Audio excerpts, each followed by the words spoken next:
घासल्याशिवाय धार नाही तलवारीच्या पातीला आणि भीमरावांशिवाय या भारत देशाला स्थान नाही, या भारत देशाला स्थान नाही. डोळ्यांमधून कोसळणाऱ्या अश्रूंना आज मुभा आहे, डोळ्यांमधून कोसळणाऱ्या अश्रूंना आज मुभा आहे. डॉक्टर बाबासाहेब आंबेडकरांमुळे मी तुमच्या समोर आज उभा आहे, तुमच्या समोर आज उभा आहे.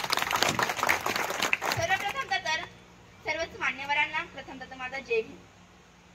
या जगाला शांतीचा आणि क्रांतीचा संदेश देणारे तथागत सिद्धार्थ गौतम बुद्ध, मृत्यूच्या मैदानात मर्दाच्या मनकटानं देहाच्या धुंदीने धुंद होऊन स्वराज्य स्थापन करणारे छत्रपती शिवाजी महाराज, काळ्या छातीवर अभिमानाची दरी कोरणारे मावळ्यांचे बछडे, विठू माझा लेकुरवाळा संगे गोपाळांचा मेळा असं म्हणणारे हे संतांची संत, जुलमी जातीवादाच्या विरोधात दंड ठोकून बंड पुकारणारे महान क्रांतिकारक महात्मा ज्योतिराव फुले, महान क्रांतिकारक महात्मा ज्योतिराव फुले, चातुर्य व्यवस्थेचा मेंदा करणारे लोककल्याणकारी राजा राजर्षी शाहू महाराज, भारतीय राज्यघटनेचे शिल्पकार बुद्धी सम्राट डॉक्टर बाबासाहेब आंबेडकर, माता रमाई, माता भीमाई, माता अहिल्याई, माता सावित्री व माता जिजाई या सर्व महापुरुषांना आणि महामातांना मी पल्लवी लोंढे त्रिवार अभिवादन करते.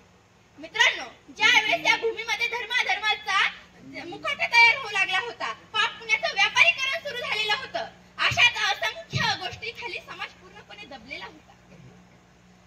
4 वर्णावरून 4000 जाती निर्माण झालेल्या होत्या, 4000 जाती निर्माण झालेल्या होत्या. माणसाला खायला अन्न मिळत नव्हतं, प्यायला पाणी मिळत नव्हतं, चालायला सुद्धा रस्ता सुद्धा मिळत नव्हता. एवढी बिकट परिस्थिती निर्माण झाली. म्हणून त्यांना 1 रुपयाचं नाणं सुद्धा एका मोठ्या ताटाप्रमाणे वाटत होतं, एका मोठ्या ताटाप्रमाणे वाटत होतं. अरे, इथल्या सामान्य माणसाची अशी व्यथा आणि कथा सांगताना एकच शब्द पुरेसे पडतात. इथल्या सामान्य माणसाची अशी व्यथा, वेदना आणि अश्रू यांची शैली त्यांनी इथला लागायला लागते आणि म्हणून इथल्या जनतेचा कोंडलेला श्वास मुक्त करण्यासाठी एक महापुरुष जन्म घेतो. इथल्या व्यवस्थेच्या छाताडावरती पाय देऊन हजारो वर्षापासून चालत आलेल्या रूढी परंपरा यांच्यावर मात करून एक महापुरुष जन्म घेतो, तो म्हणजे डॉक्टर बाबासाहेब आंबेडकर. बाबासाहेब आंबेडकर म्हणजे कोण हो? बाबासाहेब आंबेडकर म्हणजे कोण असं विचारल्यानंतर आचार्य यात्री असं सांगतात की बाबासाहेब म्हणजे बुद्धिमंत बंड, की त्याच्या कणाकणात बंड थैमान घालत होतं, असं एक मूर्तिमंत बंड म्हणजे बाबासाहेब आंबेडकर. जातीभेदावरील विषमतेवरील सोडलेले चक्र म्हणजे बाबासाहेब आंबेडकर आणि फक्त बाबासाहेब आंबेडकरच. दुसरं नाव उच्चारायला जे तयार होत नाही एवढं सामर्थ्य फक्त बाबासाहेब या नावातच आहे, या नावातच आहे. असं म्हणतात ना मित्रांनो, बलवानांनी दुर्बलांवरती अन्याय अत्याचार करावा असं हे जंगली जग आहे. आणि ह्या जंगली जगात समतेच्या प्रकाशात आणि ममतेच्या सावलीत कवच कुंडल निर्माण करण्याचं काम ज्या महामानवाने केलं त्या महामानवाचं नाव म्हणजे डॉक्टर भीमराव रामजी आंबेडकर. मित्रांनो, अमेरिकेसारख्या प्रगत राष्ट्रात देशात सुद्धा महिला राष्ट्राध्यक्ष बनू शकल्या नाही, परंतु भारत देशात प्रधानमंत्री पदावरती इंदिरा गांधी, राष्ट्रपती पदावरती प्रतिभाताई पाटील आणि लोकसभेच्या सभापती पदावरती सुमित्राताई महाजन बसू शकल्या. ही ताकद कशाची आहे? ही ताकद फक्त आणि फक्त राज्यघटनेची ताकद आहे. म्हणून म्हणावंसं वाटतं, अंधार होता ज्यांच्या नशिबी त्यांना प्रकाशाचं दान दिलं, अंधार होता ज्यांच्या नशिबी त्यांना प्रकाशाचं दान दिलं. तुमचे मानावे किती उपकार बाबासाहेब, तुम्ही या देशाला संविधान दिलं, तुम्ही या देशाला संविधान दिलं. पहिलं कामगारांना 12 तास काम करावं लागायचं आणि आता फक्त 8च तास काम करावं लागतं. ही देण कोणाची आहे? ही देण सुद्धा फक्त आणि फक्त डॉक्टर बाबासाहेब आंबेडकरांची ही देण आहे, त्यांची फक्त ही देण आहे. म्हणून वामनदादा असं म्हणतात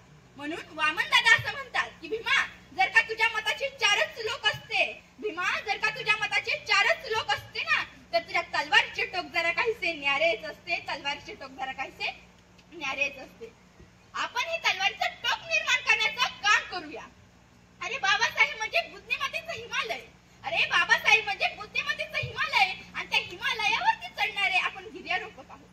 अरे बाबासाहेब म्हणजे करुणेचा सागर आणि त्या सागरातील मोती वेचणारे आपण एक पाणबुडी आहोत.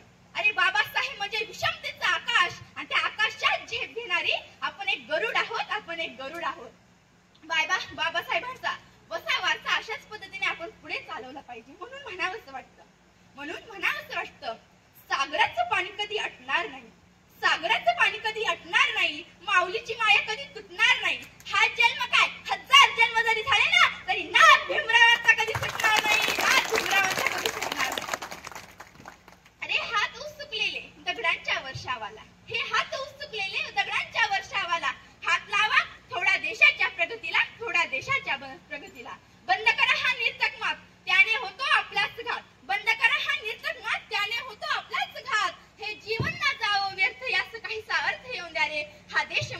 याचे भान जरासे राहू द्या रे, याचे भान जरासे राहू द्या रे.